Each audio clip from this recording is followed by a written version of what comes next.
Hi everyone, so I am in late and I have half of an hour to make this video. So today I've decided to switch on the camera and to talk to you about Chernobyl. I have already made this video sections like before Christmas, but after having checked all the videos I made, I felt so jealous of all the material that I collected there in that place, and I said, no, I cannot do this. I cannot publish all of this information. I decided to rearrange everything again, and I also switched in English because keeping informations from Instagram, from all the net, basically I have discovered and I understood that most of the people that are coming there are foreign, so are not Italian. There are just a few community of people coming there which is Italian, and I said, why am I supposed to speak in Italian if most of the people are foreign? So that's why those videos will be shifted in English. So friends, if you do not speak English, this is not my problem. And yeah, we can start. I think it's not so easy to make videos on this kind of topic because you can say 100,000 of things together and it will never be enough. So it's really important. It was very important for me to just collect a couple of ideas, and that's what I'm actually doing now while it's getting all dark. What's going on? This is a very serious topic, so I cannot really get it around with my mind, but the sun is coming back.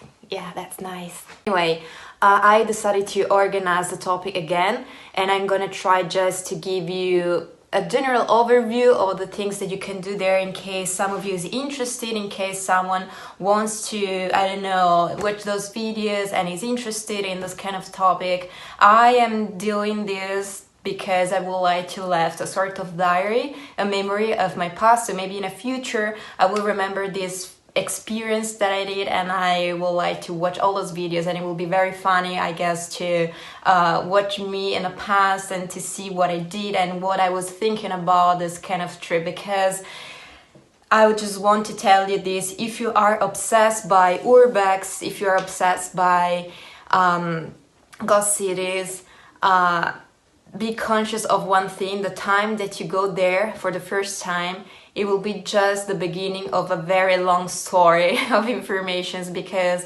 when I was 15, I started being fascinated by the story of Chernobyl, and I didn't know anything of Chernobyl because it's a topic that you are just connected to the accident that happened there and nothing else. And so I didn't know so many aspects of that city, of that reality. And although I read books, although I read so many articles before going there, I discovered the most important things just once that I was there, because there were the right people, because there were people who lived next to this place and knew exactly what happened. And also the story is not just something that you read in the books, but it's something that people lived in at the time, and it's something that cannot be shared in all the books that you can read. So I just want also to make a disclaimer before starting. I don't want to tell anything about how the things were in there, so I'm not here to tell all of you how really the facts were. I'm not teaching anything, so I want to specify these things, because if there will be people who for casualty just look at my videos and will say, no, you are not saying the truth, just leave a comment telling me, hey, what you are saying is not true. But keep in mind that I'm not here to tell anything about the story or about those kind of things. I'm just here to tell you and to share my experience. It was one of the most wonderful trips I ever did in my life, and it was also very unusual, I would say. I am totally fascinated by urbex activities. I know that seems absolutely weird for most of the people, but yeah, that's like it is. And yeah, I just want to share my passion, maybe in case some of you also like this. Not a channel, it's just a platform because I'm just sharing the videos to my close group of friends, nothing else. My close friends asked me to tell about this experience, and since actually I cannot visit all of you, I cannot share all of this to you personally, I have decided also to switch on the camera in order to share all of you those videos. I actually do not remember if all of my friends could understand English. In case it's not like this, again, it's not my problem. Yeah.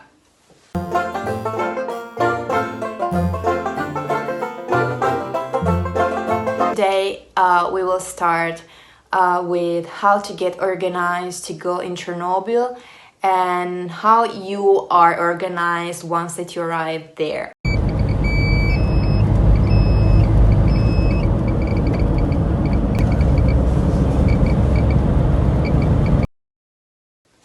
The first important thing that no one knows, I think, is that you need a tour operator. Of course you need it. When I said to some of my friends, I will go in Chernobyl and we're going to visit Pripyat, they were a little bit shocked, like, are you going by car? Are you going there? Have you to register somewhere? After a nuclear accident, I think that you cannot go there by car, by your own, absolutely not. There is a tour operator, and just to let you know, this is called exclusion zone. So that means that there are soldiers that are checking all the times the borders between the Ukraine country and that specific zone. So you are not allowed to go there if you're not registered and if you're not associated to a guide which is a local guide and which is signed to do this specific activity, which is bringing the people to visit specific places into the city of Pripyat and Chernobyl. You are not allowed also to go everywhere inside Chernobyl and Pripyat.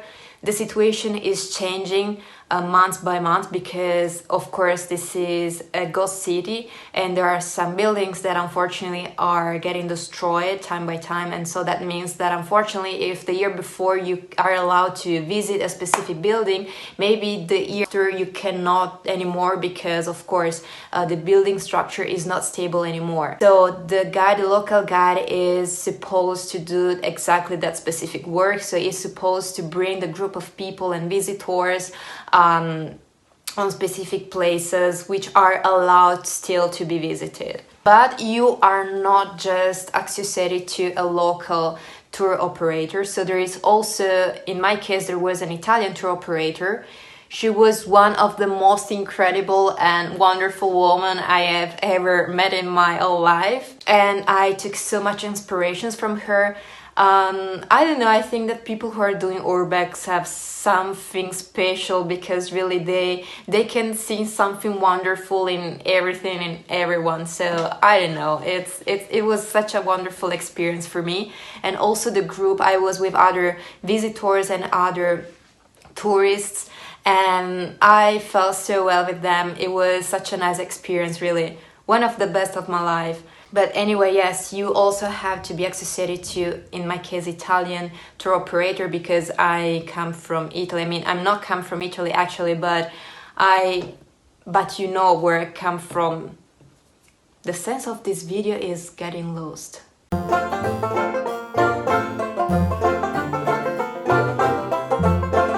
Secondly, because you are associated to a tour operator, you need a contract. Of course, this is a travel that is organized, and you have to share also a contract. And there are so many hindrances which are, of course, strictly connected to Ukraine country. In my case, there were also some hindrances that were connected strictly to the COVID situation, but this is something which is really specific just to this period of time. Anyway, if you're interested, of course, you are allowed actually to visit Chernobyl also now in this period. It was not in the past year. I mean, for people coming from Italy, don't know if someone else had the possibility somehow to visit Chernobyl. I don't know, coming from someone else. I don't think so, but anyway.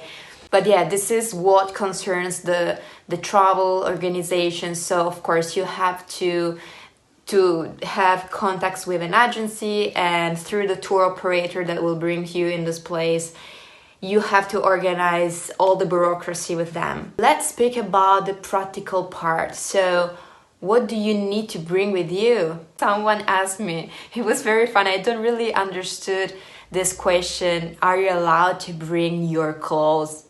Yes. In case you want to bring the clothes of your boyfriend or of your grandmom, you can do this as well. But this is specifically your problem. I don't know. Of course you can bring your clothes, but I guess probably you wanted to ask me something different.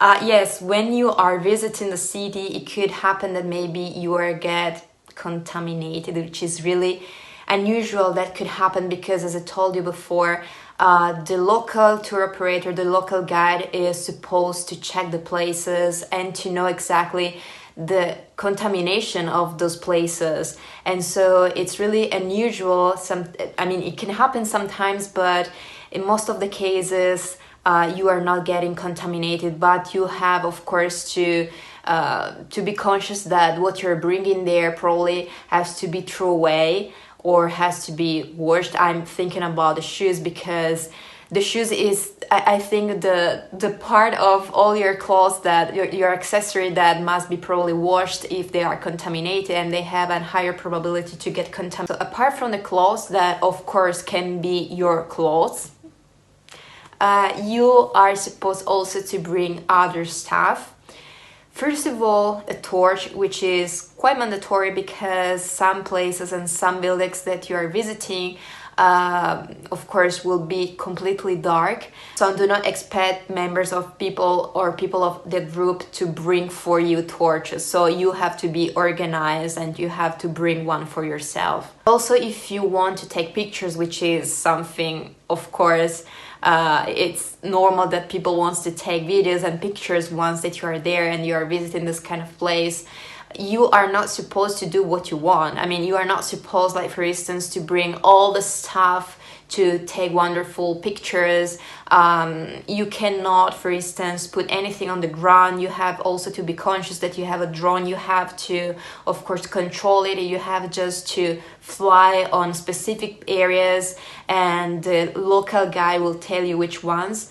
And you are not supposed, like, for instance, to put your drone on the ground because it could be contaminated. So you have to be conscious once you go there that all your stuff must be organized in a very good way. If something is falling down, it's fall down, so you cannot touch it anymore. You cannot bring back with you anymore. So once that you reach the exclusion zone, you will also receive a dosimeter and also generally a counter Geiger. It really depends on the number of members of the group, because, for instance, I didn't have a personal counter Geiger, but since we were just 5 people, no more, it was enough that the 2 guides were using them, and it was absolutely enough. It was, of course, in a safety situation in any case.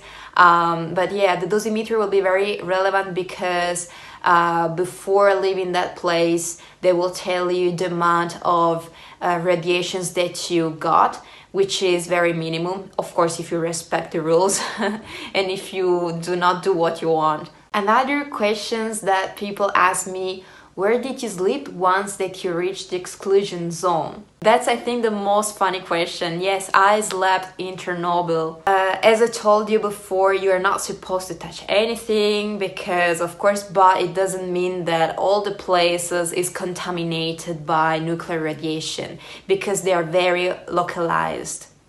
In Chernobyl, which is far 10 kilometers from the nuclear plant, you have a sort of dormitory.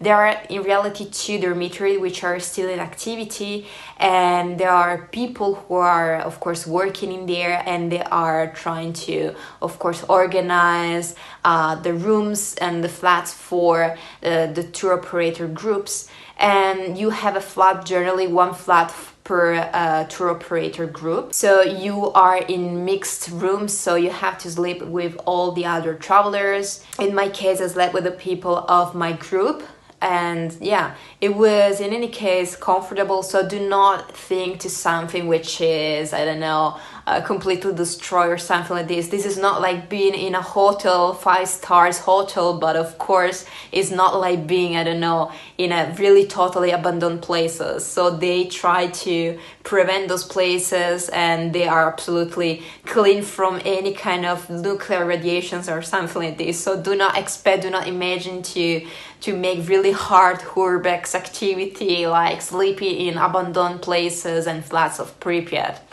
There are people who are doing this, and they are called stalkers, but no, we are not stalkers. We were just visitors, nothing else. And where I eat, so there were also a canteen.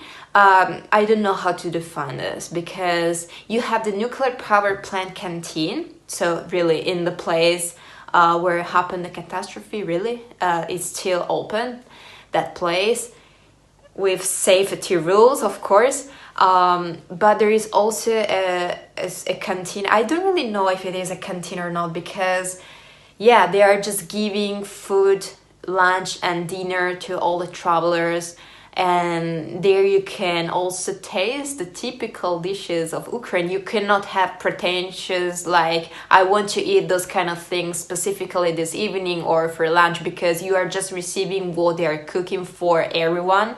So it's not a comfortable travel, you know. It's not a place where you just do what you want, or where you can order whatever you want. You don't have a menu or something like this. There is the day menu, which is the same for everyone, and you just have to eat what they are giving to you, which does not consist in contaminated potatoes or I don't know what. Once that you go there, you also have to be conscious that the lowest people you are, the best it is, because traveling in and moving in Pripyat is really difficult now. In most of the cases, the highest number of streets are now a forest, so you have literally to go through those streets, to go through this forest and trees, and it will be better to have a small van. We were just in 5, so it was very cool because we were using the van of the local guide, and it was perfect because we had a possibility to reach all the places, and we were visiting all the places time by time. So we were visiting a building, and then we were moving to somewhere else in Pripyat with the van, and then we can visit another place without losing time to walk around. Of course, you are not also allowed and supposed to walk in all the places, of course, by foot. You have also to use a van to move, because it's not so small. Pripyat, I mean, considering that it was a city that was born in 1970, it was not so small. It will be, if you consider that, if you measure the diameters on Google Map, you will see that they are almost 3 kilometers, nothing more. So it's not very big, but walking all the time for one day in Pripyat, you are not really sure to visit all the most important places. So that's why you're moving with the van, and also because of the radiations, because with the van you can prevent maybe touching something which is not appropriate, or, you know. In case you will need also something and you understand that you have forgot, I don't know, your toothpaste at home or whatever, you have to be worried about it. So you have to be conscious that what you are bringing with you is necessary, and if you forget something, you will remain without those things. But in case in Chernobyl, there is still a shop which is the typical old style shop, Ukrainian shop, where you can find literally everything from food to toothpaste or I don't know, whatever. And of course they do not have everything, but in most of the cases the things to let you survive for 2 days, that you remain there 2 days. Another important and funny thing is the toilet paper. If I find again the picture, I will post there. There is something which is very funny, because you are not supposed to throw the toilet paper into the toilet. Just a little aspect, not the most important but the most funny of Chernobyl, is that the toilet paper cannot be thrown away into the toilet. So you have to use it, and then you have to throw it into a specific bin. It was very difficult to remember, honestly. So you have really to think all the times that you go into the toilet. So this is everything that I wanted to say as introduction, as first video. I would like to spend the next videos to talk more about Chernobyl, sharing you videos and pictures. Not all of them, because as I told you, I'm really jealous of most of the content that I have, and I'm taking those pictures like a sort of secret. And this is not because I want to be rude with all of you, also with my friends who are probably watching those videos, but that's just because it's an important experience, and I think that if you're really interested in going there, you just have to do this. It's possible. You can do this with really in safe situations, so you are not really risking anything, I would say. And yeah, of course, in an intelligent way and in an informed way, you are supposed and you can do this. So for today is everything. I thank you for having listened to me, and see you on the next videos. Bye!